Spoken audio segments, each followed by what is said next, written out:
Welcome everyone, I think we're going to make a start. So welcome to our evening, talking largely about vocational rehab, whether that's returning to work, exiting to work, pre-vocational rehab. We've got a great lineup of speakers to talk about all of those things from different aspects. So we're really excited. And we're going to follow a slightly different format from usual. So we're doing all the talks back to back. And then we're going to bring our speakers to the front as a panel for our questions. So if you have any questions that come up during the presentations, make a note of them so you don't forget, because I'm sure they'll be eager to answer them all. So I guess without further ado, let's make a start. First up is Ellie and Elisha from here. Over to you guys. So today we're discussing managing work-related fatigue, the effectiveness of combining group education and one-to-one interventions. So as we're all probably aware, neurological fatigue is prevalent and a debilitating condition affecting individuals with an acquired brain injury, with reported prevalence rates in stroke population of up to 85%, traumatic brain injury up to 75%, and with brain tumours up to 97%. So unlike typical tiredness, the fatigue often persists despite rest and significantly impacts daily functioning, employment, and overall quality of life. The research has found in the stroke and MS population that group education does help to manage fatigue and boost return to work success. Research from the facets in the MS population has found peer support helps identify fatigue triggers and builds coping strategies. As Ellie said, despite its high prevalence, it's still really under-recognised fatigue as a symptom in the clinical setting, and there isn't really that specific treatment that's currently available.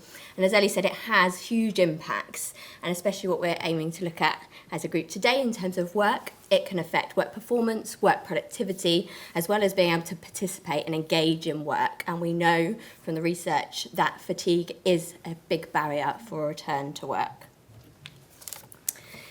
So we, as a service, see this high prevalence in the vocational rehab team, and therefore we have a ABI fatigue management group. You can see on the screen the structure of our group. We run it for 6 weeks virtually. Each week has a topic with open discussion points and runs for 45 minutes each session.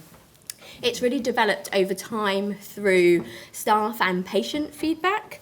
We ourselves as a team have recently looked at implementing some of our training from Bridges and motivational interviewing, and also from the service user perspective from some focus groups, we've implemented more open discussion and forums that leads to that engagement from a peer support perspective, and has been shown to support with better self-management and supporting change, which is really important in fatigue. We also run this alongside our one-to-one interventions, where we look more specifically at individuals' work goals.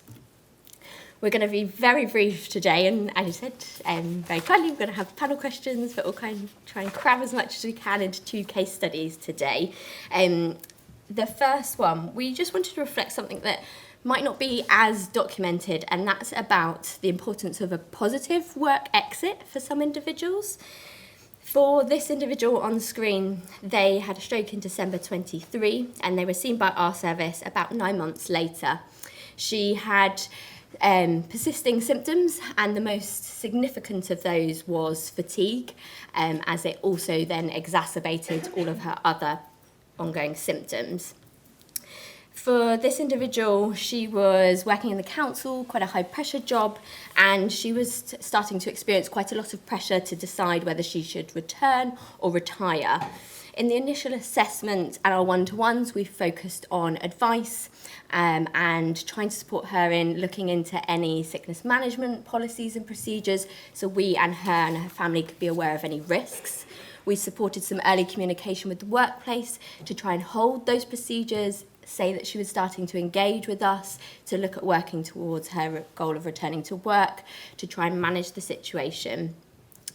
She joined our fatigue group, and you can see hopefully on the screen, for this individual, it had a significant impact for her fatigue management with her outcome measures from a quantitative perspective. The fatigue severity scale for her decreased from 63 to 9.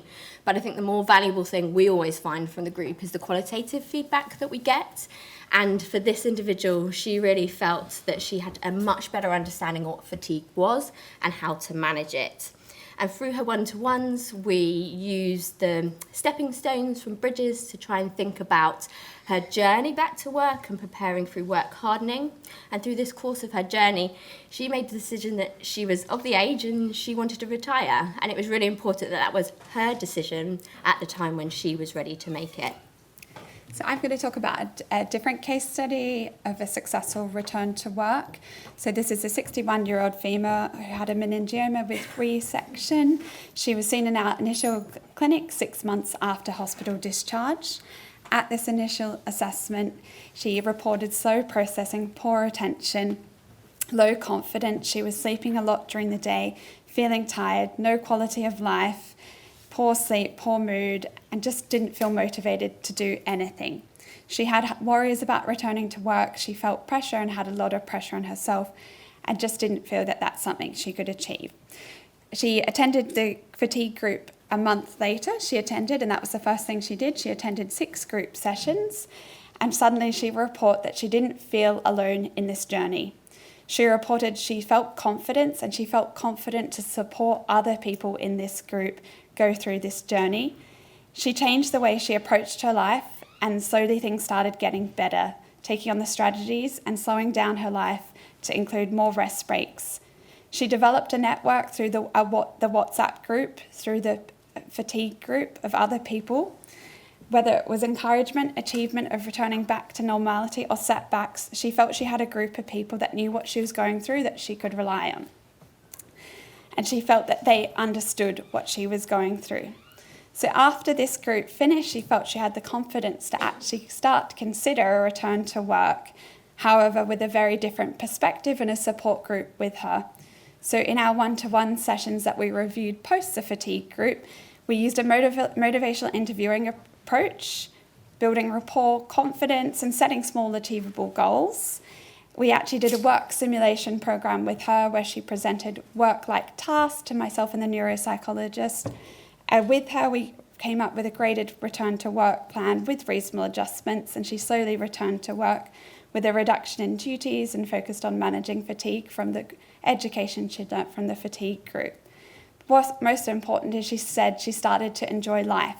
It wasn't only a return to work, but a return to painting, a taking up of a meditation course, and returning to the gym and spending valuable time with her family. Overall, a quality of life. So a successful outcome all around and a change in perspective. So key takeaways of this is a combined approach. The group education, the group support network, and the confidence and the reliance on others, in addition to the one-to-one interventions provides a tailored support, so both general education and personalised interventions lead to successful outcomes, whether returning to work or managing a work exit. Thank you.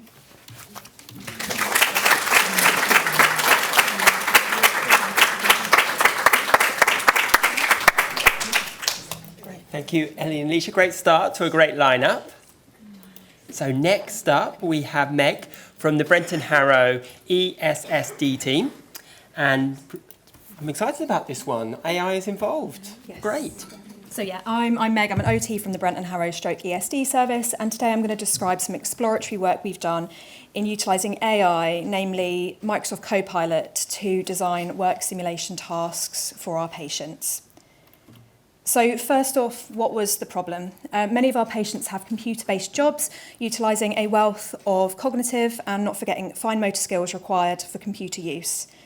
We all know in this room the timing and intensity of post-stroke rehab is critical, and this includes the rehab of skills required for a successful return to work. However, barriers do exist to providing work simulation in the community, and this includes the fact that workplace visits and logging into work IT systems from home are not always possible or clinically appropriate. And in these cases, the time-consuming nature of creating a meaningful volume of work simulation activities is often a barrier for its use in practice. So today I'm going to describe 2 brief case studies of how we've used Copilot to support the creation of work simulation tasks, one with a cog rehab focus and one with a motor focus. So my cognitive case study comes from a young lady we worked with after their hemorrhagic stroke. She presented on initial assessment to have moderately impaired cognition, so she had reduced processing speeds and global attentional issues. She worked full-time as a school business manager, and this involved a lot of computer-based work, so she needed a deep understanding of school policy to answer queries. She was also a PA to the headmaster, so that involved a lot of emails and meetings, and she was also involved with lots of data entry for HR and audit purposes. So using prompts similar to those displayed on the screen, I asked Copilot to create various work simulation activities for her, including but not limited to creating a number of fictitious emails for her to practice drafting replies to. It created a large database of HR data for her to practice data entry. And it also created, quite interestingly, a large and detailed health and safety policy based in a school with a follow-up multiple choice questions to test her understanding. So in terms of outcomes for this patient, observationally, she demonstrated good cognitive improvement during her overall time with ESD. And subjectively, using the EQ5D, which is a general measure we use, she did report improvements in her ability to carry out her usual activities, which, when answering that question, she very much had a focus on return to her job. And functionally, she commenced a graded return to work supported by her employer shortly after discharge, so a really good outcome for her. An example of how we've used Copilot to support motor rehab comes from a gentleman we discharged last week following their right cerebellar infarct. So he had reduced upper limb dexterity in the left hand, amongst other motor impairments. He would work normally full-time as a data analyst at a national shoe chain and was the go-to guy when it came to the data analysis requirements of the business and individual staff member queries. As you can imagine, this involved lots of computer-based work, including the use of highly formatted Excel spreadsheets. My colleague Pat asked Copilot to create a large amount of text for this gentleman to practice his typing ability using keys found on the left side of the keyboard largely. So an example paragraph of something that Copilot created in seconds, amongst many other paragraphs like this, is on the screen. It would take a human a lot longer to kind of figure that out and put that together, so saved a lot of time. He then had the initiative, when given that text, to go away and create a highly formatted Excel spreadsheet which documented his typing speed and accuracy. So he was a lovely, motivated patient to work with in that regard. We could have asked Copilot to create a spreadsheet like this for us, and we may well do in the future because it was a very useful tool. But in doing so, he demonstrated his preserved technological ability with creative formatting, so it's nice to see. In terms of outcomes for this gentleman, subjectively, I used the COPM in his final 2 weeks with our service when he was practicing this typing, which demonstrated improvements in his performance and satisfaction of typing ability. And his lovely spreadsheet kind of created data to demonstrate his improved typing speeds over time. So this graph on the slide is something he created for the presentation to show how his speed of typing improved with repetition. So a little bit of a SWOT analysis of how using commonplace AI tools such as Copilot can support VOC rehab.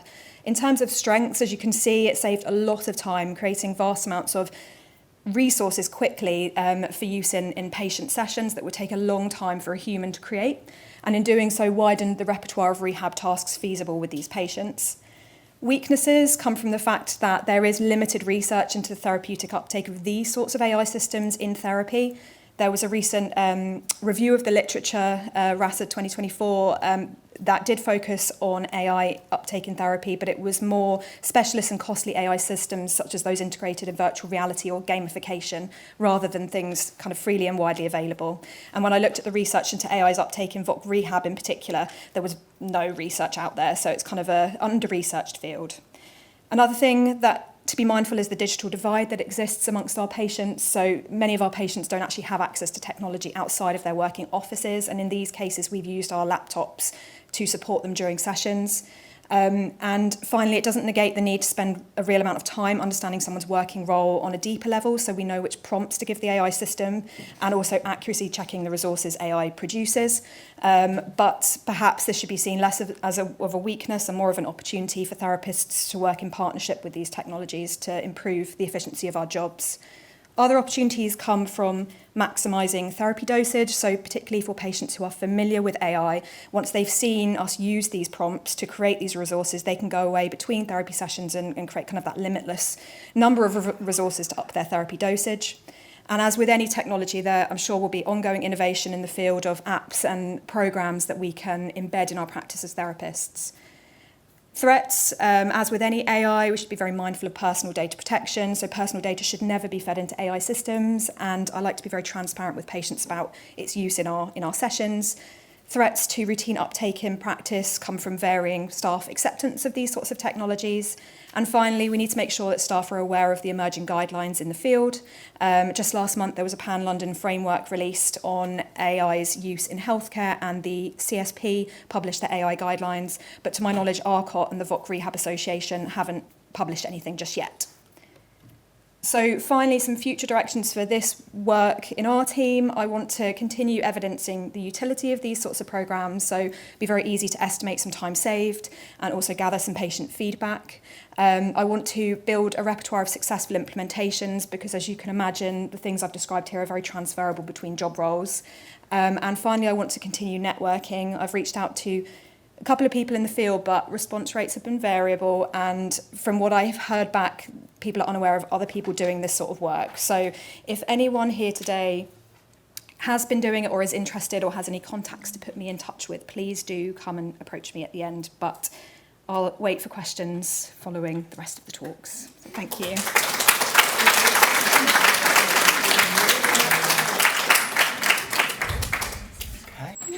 So next up is Sacha and Rachel from the RNRU outreach team. So I'm Sacha and this is Rachel, and we're from the RNRU outreach team, which is a regional community service providing vocational rehabilitation as one of our pathways. We're based at Homerton Hospital.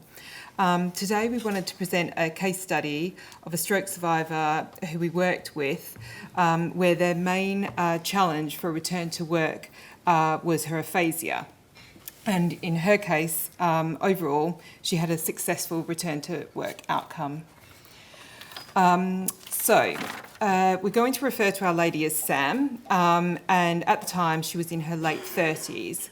Prior to her left MCA stroke, she'd been working for over 10 years in central London in an administrative position that in essence was involving training courses and doing everything that was involved with that, including taking payments over the phone. On pickup, she was 15 months post-stroke and presented with aphasia, verbal apraxia, fatigue, reduced processing speed, and difficulties with her verbal memory. She identified herself as a perfectionist and was reporting very low self-confidence. There was clear evidence of excellent organisational skills throughout her home, which of course were perfect for her job. So we might have sort of a blue sky vision of how we might be working with a patient like Sam. In our ideal world, we're going to provide intervention pre-VOC, and that might result in her feeling prepared and ready to return to work. And our employer liaison will, in our vision, result in the employer understanding the ABI and its impact on Sam, and having a clear understanding of the organisational boundaries as to what the organisation might consider reasonable when it comes to adjustments. And we're delivering all this, and we're going to be patient-centred, work in function, we're going to support adoption and generalisation of strategies, and we're going to sustainably grade up. So, sounds pretty easy. What we actually delivered was pre-VOC training on retrieval and writing of work vocabulary, and pre-VOC practice at inputting numbers, so listening to numbers and inputting them from the spoken. Fatigue education and some input around relaxation and mindfulness. We wrote a work report in collaboration with Sam, and then the commencement of the kind of in-work stage was us sitting down with the employers and HR to go through that with Sam as well. Once she was actually in work, we worked with the employer to grade her hours and her tasks and were guided by a fatigue diary. We sat down with her manager and mapped out what they saw as the characteristics of a good email. And then we created templates based on that to facilitate Sam to kind of meet those characteristics. We also worked on chunking and highlighting when she was reading emails to increase her depth of processing. And we co-created scripts for her to use in phone calls and graded her exposure. There was a lot of anxiety around phone calls. So we were working up from starting with role play and then moving the end point being her taking calls in the busy office. All of that required regular review with the manager to ensure the strategies were resulting in the desired outcomes and that her productivity was moving towards manageable levels for the organisation. Then our follow-up consisted of less direct intervention and reduced frequency of reviews and a gradual handover of responsibility for monitoring and tailoring of strategies to Sam and her manager. Post-discharge, we were supposed to do a 6-month review and it ended up being a 9-month review, a phone call. So we can imagine what you're thinking, which is, oh yeah, very nice, sounds lovely. How long did it take? The total intervention time was 140 hours. And in this slide, we've broken up in the pie chart, that's the face-to-face time per discipline. So the total face-to-face SLT time, that's exclusive of admin and travel, was 32 hours, 18 for OT, and 11 for psychology. So SLT was the majority of the intervention for this lady. And as for our vision, well, she did return to work successfully and weathered a restructuring and change of manager. She remained in post at 9 months and reported at that point using breaks more and having greater awareness of how to seek support and where to seek support. The organisation in that time had also changed all the software that they were using, which required her to learn a new system, and she'd managed that successfully. In terms of did she start work feeling prepared, I think she probably would have said no. Somewhat, we can be kind and say. In terms of her employer understanding her support needs, yes, but by the end of the intervention, not the beginning. And in terms of the system understanding the boundaries and what they would consider reasonable, yes, and they were quite flexible about that. It did change over time due to the restructuring, but we were all able to kind of work within that. So thinking about the success of Sam's case study, we've been reflecting on what variables or puzzle pieces can help or in fact hinder vocational rehabilitation in our experience. And the first puzzle piece really is the patient. We need to understand whether they've got insight into what their challenges are. If they do have that insight, are they confident to share what their challenges are and their support needs to allow for reasonable adjustments to be considered in the workplace? Do they have the confidence to accept using those reasonable adjustments in the workplace? And underpinning all of that is, do they have resilience? Because likelihood is that what they're going to be doing, they're going to find very challenging. The next puzzle piece that we felt is important is the employer. What does the patient have a supportive manager? What was their relationship with the manager like beforehand? Does the manager have confidence in the manager themselves, the patient, and ourselves as a rehab team working with them? Does the system around the manager allow them the freedom to act? We both work in the NHS, and in our experience, the NHS is one of the worst organisations for allowing that freedom to the manager. The last puzzle piece that we've kind of considered, not to say this is all of them, is the therapy that can be provided. What are the limitations and constraints of that team? Are the team able to see the patient at the right time? Can the treatment be adjusted to suit the person and the workplace? How long can that team see the person for? and what are they allowed to do? Can they go out and do work site visits? Can they provide pre-vocational work as well as vocational work? And can they liaise with employers? What disciplines does the person need, and are they available within that team? If there's more than one discipline involved, how well do they work in a joined-up way? And finally, the specialism of the therapists. Do they have experience working with employers and advocating for reasonable adjustments?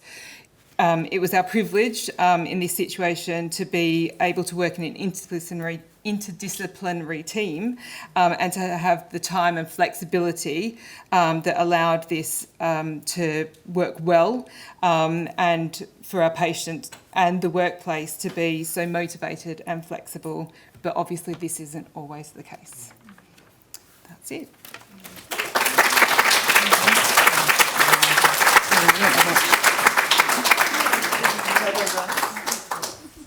Okay, well, last but not least, we had exactly, we had a quote from Headway, and here they are. So Claire, Dean and Paul, welcome to the stage. Hi everybody, I'm Claire and I'm the Director of Services at Headway East London, but I'm also a speech and language therapist and have been for 25 years. I know lots of you in the audience. Good to see you. My name's Dean. I'm a brain injury survivor. I had my injury in 1998. Yeah, I'm here to tell you a little bit about my journey and provide people, and what I do and provide people with hope. So, and I've also got my business card, so if you want to do a bit of networking and find out more what I've got to say, then get in touch. I'm Paul, I'm the casework manager. I work very closely with Dean. I don't have a business card, but... Not yet. So our presentation is a little bit different today. So what we're really going to talk about is some of our thoughts around creating an accessible workplace for people with acquired brain injury. We're really fortunate at Headway to have amazing members who co-produce everything that we do there, really. And we've also now got quite a few voluntary and paid roles. And it's important that we share them with you all, because some of the people you're working with might be interested in applying for some of these roles as you're working with people. So just a little bit about Headway East London. I expect lots of you know about us. So we're based in Haggerston, not far away at all, very close to the Homerton team. And we support people who are affected by brain injury. We work with people who have had the brain injury themselves, but also their families, so their children and their friends and the carers and the people that are all around their sort of social units.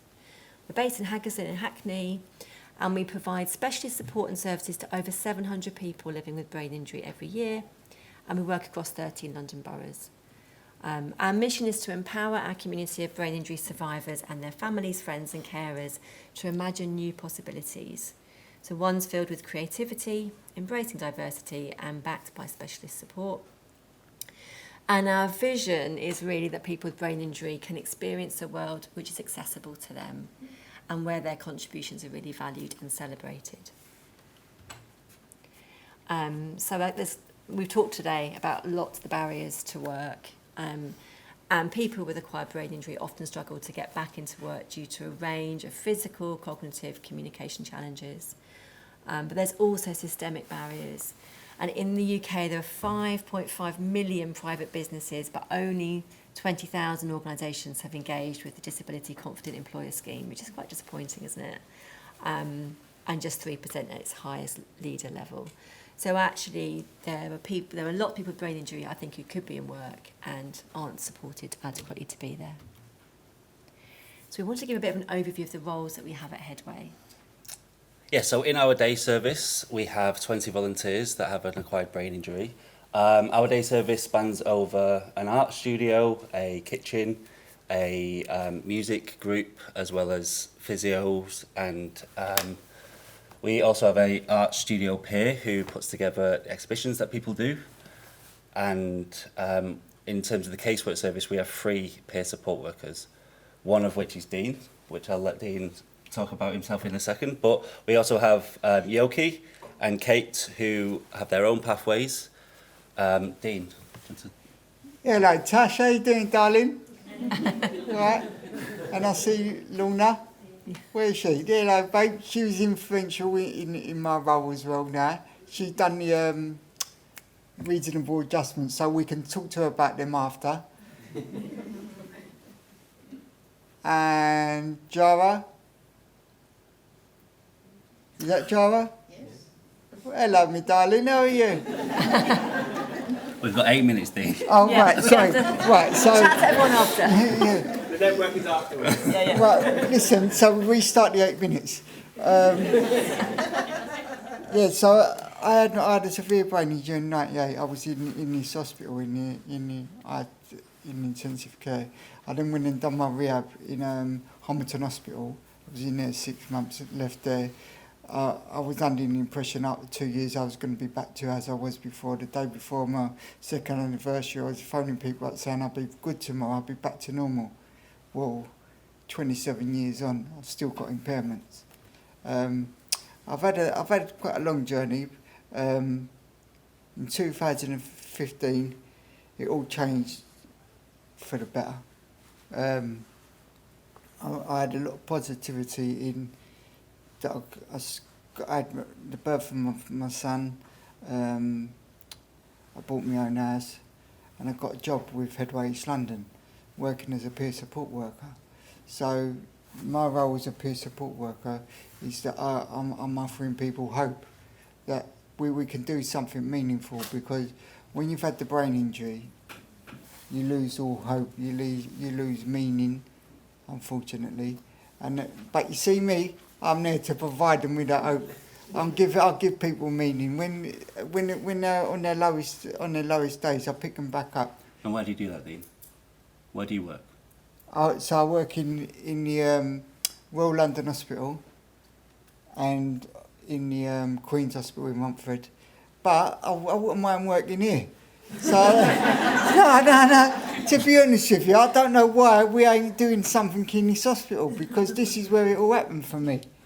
So sort it out. Talk to people, yeah? I've got my business cards. Get yours out.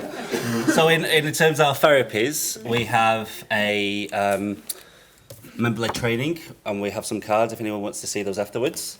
That is led by one of our peer leads, as well as 8 people in the design group to put that together.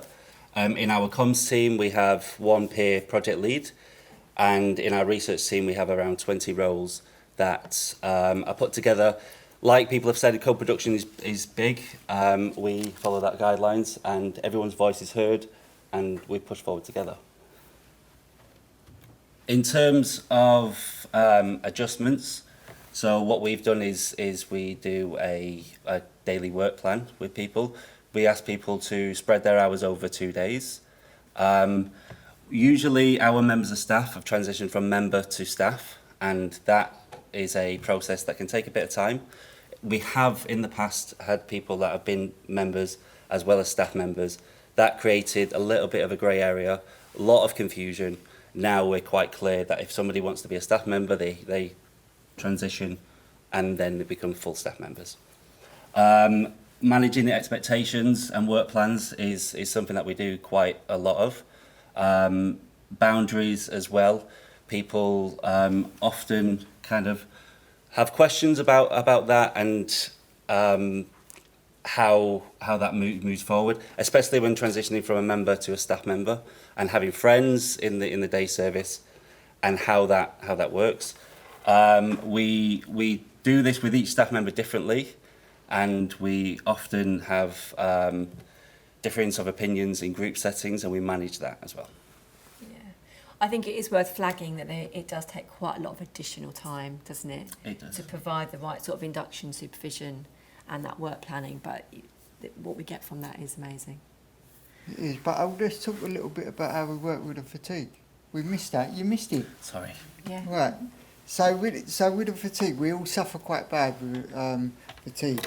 And Lorna was the one, to be honest, who done my reasonable adjustments to Headway. Am I right? Yeah. Right.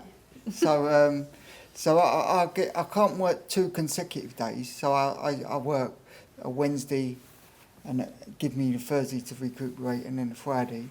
At the same time, I can't work 8 hour day. That's never in a million years. So they give me 4 hours. I was a guinea pig for this, and now it's building. And that's taken a while to get. Hold on, I ain't finished. Sorry. Right, so so the 4 hours. Within that 4 hours, there was this thing around every half an hour, take a break for 15 minutes. But as someone said earlier on, you don't know when the fatigue's going to come. So that you could have that break for half an hour. I mean, have the break 15 minutes, then go back, and then you're shattered. So really now, what Paul does, he looks in my eyes, he sees them going red, and he'll say, you need to have a break. And that's how it works now. So, yes, so that's the fatigue. And then the other thing is, with the transport, what's that? Oh, I think someone said something. Have you gone to sleep? Oh, right. So yeah, with like travelling, so I get quite tired in busy environments. So I go in the morning after the rush hour. So, and then and then I finish in the afternoon before the evening rush hour, like the later on in the rush hour. So, yeah, so that's that. No, don't you dare. That's a special minute. Oh, it's one of them ones. We're on our last slide, which is just some feedback about the roles and the support they're providing for people. I'll read out the second one, shall I? Yeah. I just want to thank Dean for his kindness and positivity whilst my dad was at Queen's Romford following his brain surgery. Although my dad had a long journey ahead of him, Dean was so positive and really, really encouraging, which was a real comfort to my dad. And I think that there is something so unique about having people with brain injury, providing that support for people with brain injury. I think we all know that, don't we? But it's actually trying to make that work that is quite exciting. I think it gives people a way in, and people stay and stay with us. And Dean gets to work long-standingly with a lot of people. You give your business cards out to a lot of people. Yeah. People are calling you quite a lot for support. Yeah, I've probably got about 50 people on my blower. On my phone, on my phone. Serious? Yeah. But like, it's not every day. If they all come on to me at the same day, I'll be in trouble. But like every now and then they check in. Every day is someone different. Do you know what I mean? So at least get one person, even the weekend. I'm a 24/7 kind of guy. Brilliant. Thank you very much. We'd love to stay in touch with everyone, and also, do look on our website for roles, because every job that we advertise, we're trying to match it with a peer role wherever possible. So we're creating more opportunities for people with brain injury to work. And at the last thing, if anyone wants to talk about the Better Together getting in Queen's Square Hospital, come and talk to us, man. I've got my business cards. It'd be nice. Listen, I'll just give you an heads up. The funding's in place. Yeah. Say no more. Thank you.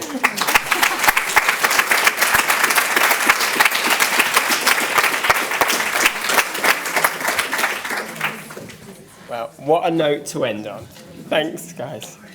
So now we have time for some questions.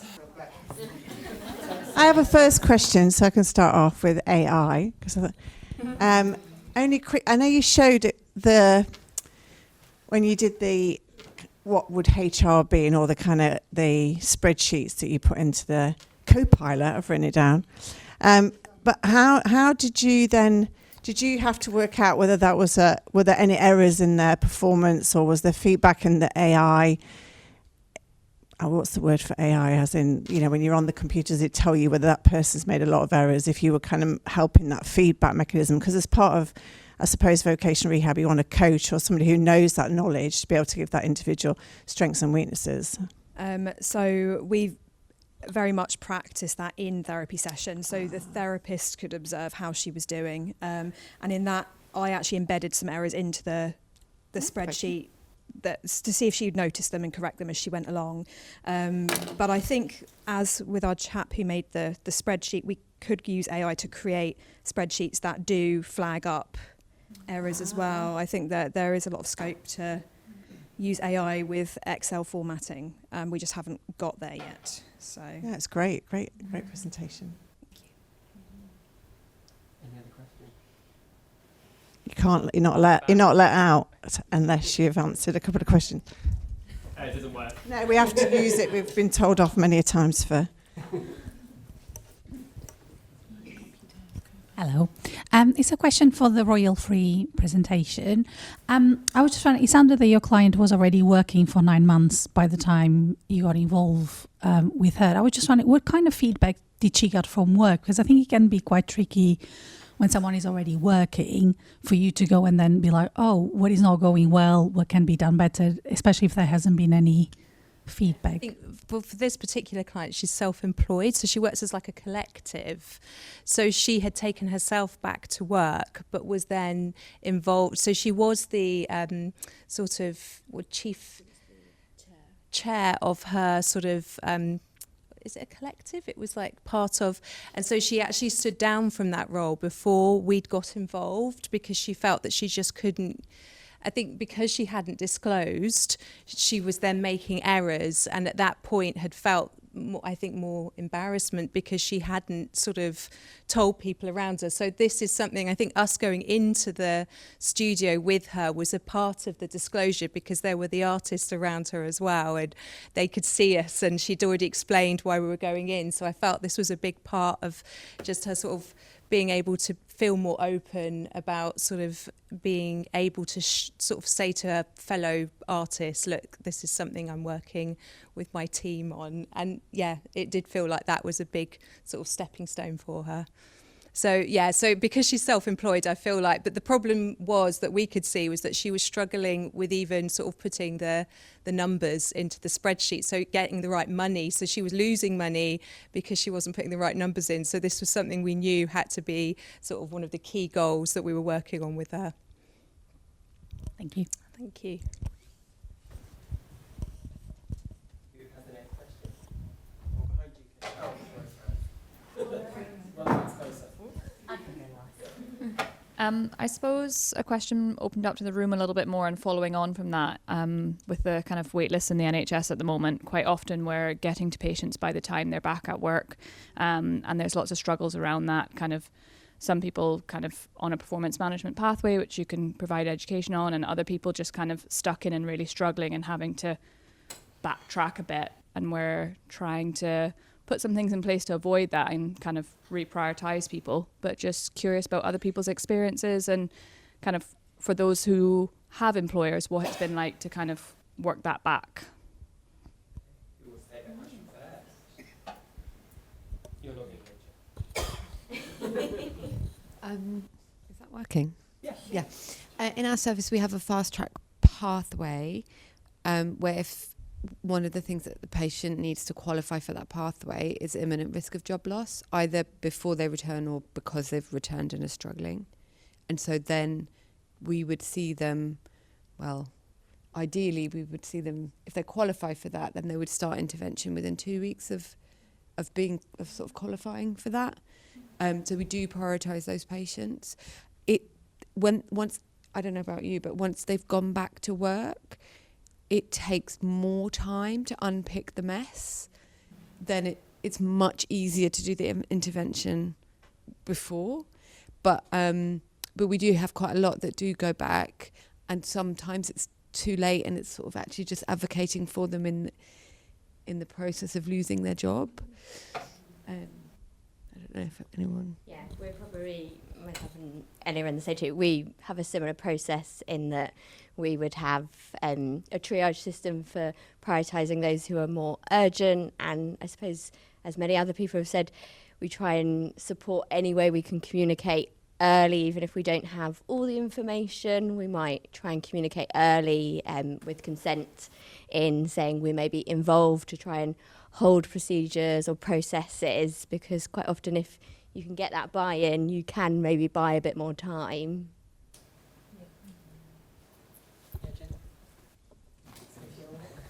Thanks.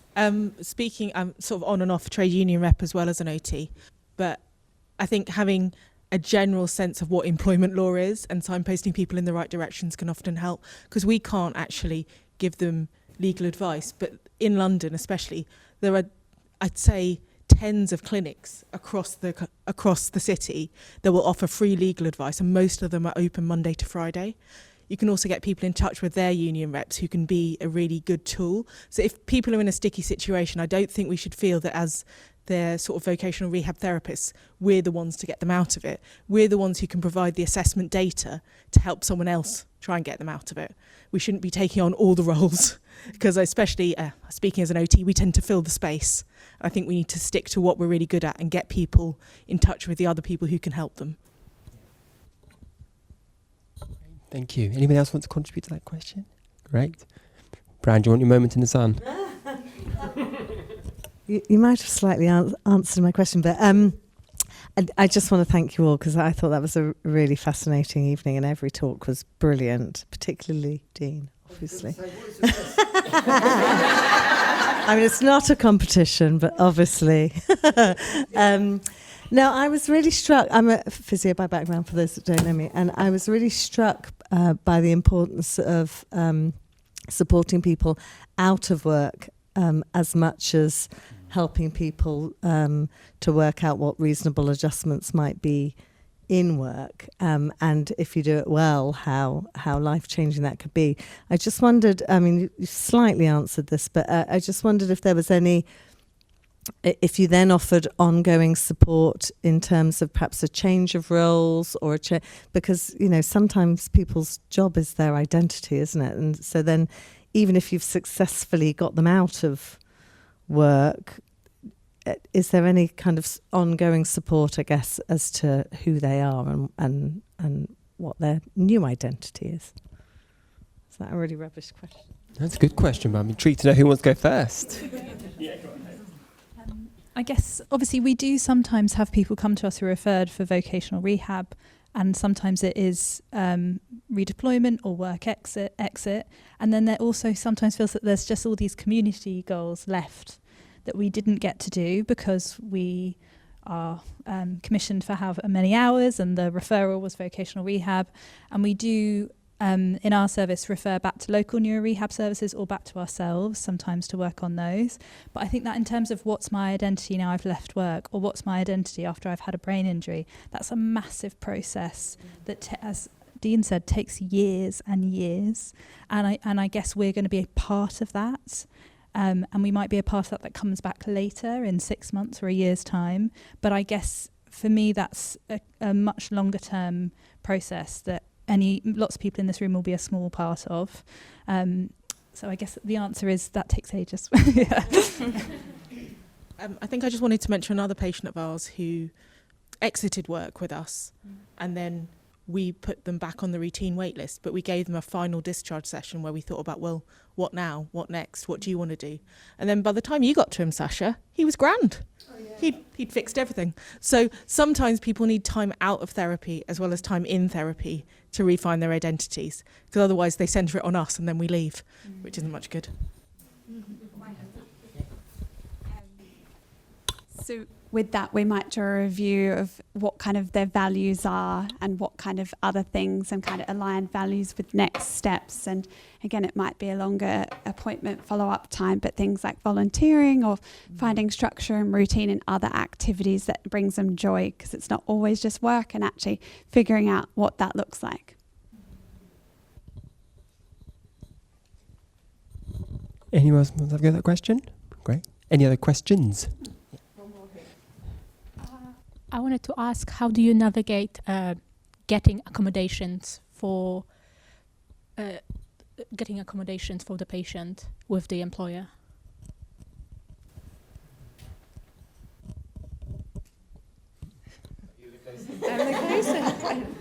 So I think a big part of what we do first is educate the client about their condition, about their difficulties, and then it's about how they want to sort of liaise with their employer. Do they want us to be involved? Do they want us to be part of that process?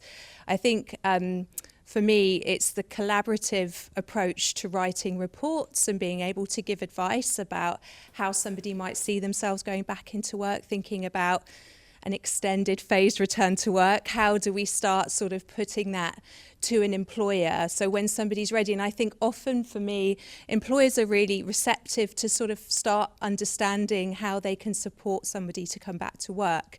But obviously we're working with small, medium-sized organisations that might not have a lot of give. So you're having to work out what environment that person's going back to, how stressful it is, what other factors are around. So what's their support at home? Do they have an income protection scheme that they can access? What sort of other resources are around them? So you're often thinking about timing.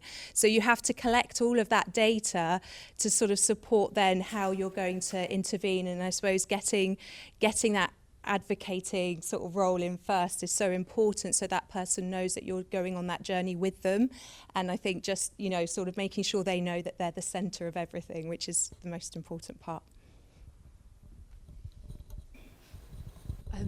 I would just add that kind of the employers are able to kind of understand their own boundaries and agree reasonable adjustments best are the ones who aren't terrified.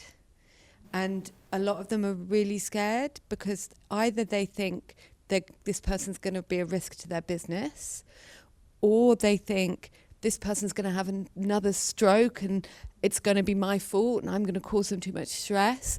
Or they think this person's not going to be able to do their job and everybody's going to blame me and I'm going to be the bad guy. So I think it's really important that the employers, we kind of acknowledge those fears and stresses with the employers, and that's what helps them make confident, sensible decisions about what they can and cannot offer and what isn't reasonable.